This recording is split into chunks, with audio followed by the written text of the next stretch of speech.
So, ayan guys. Ito na yung aking mga ingredients. Paminta, asin, mantika, nisal cream,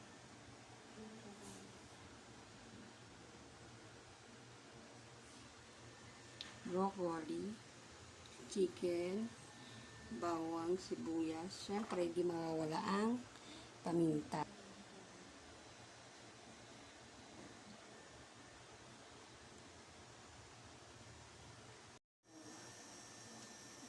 Paminta, asin, mantika, cream, nestle cream,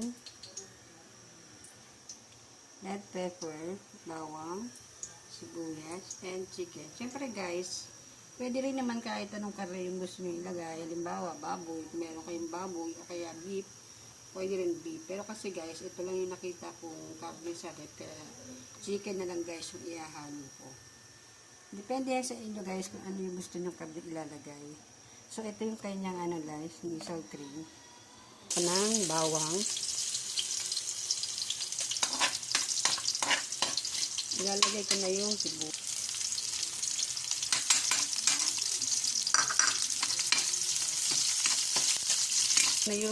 Ilalagay ko na yung karne, manok.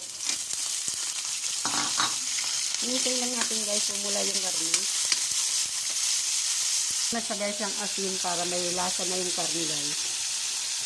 Lalagyan ko na din guys ng paminta. Para guys kumapit na yung lasa sa karne. Lalagay ko na rin yung carrot.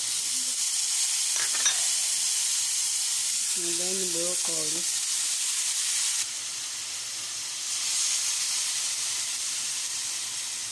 Yung red pepper.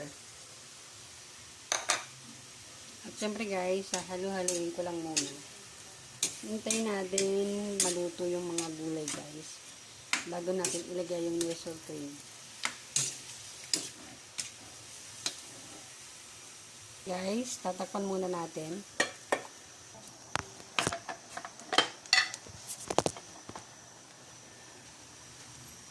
Natagdagan ko ulit guys ang paminta.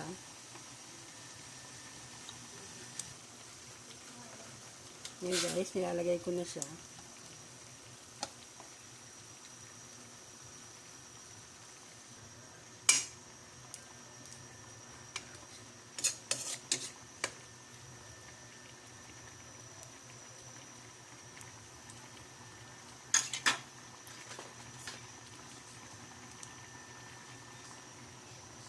Titikman na natin siya guys. So ayan na guys. Maya guys, papatayin ko na siya. Hintayin lang natin medyo maluto pa yung gulay. Sarap talaga.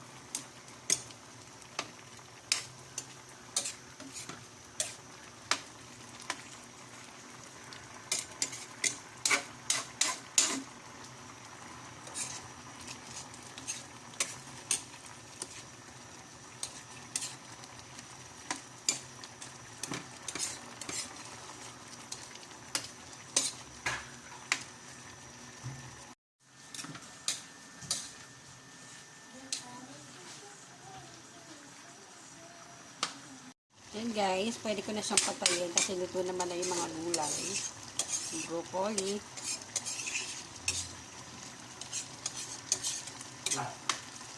Thank you for watching. Bye-bye!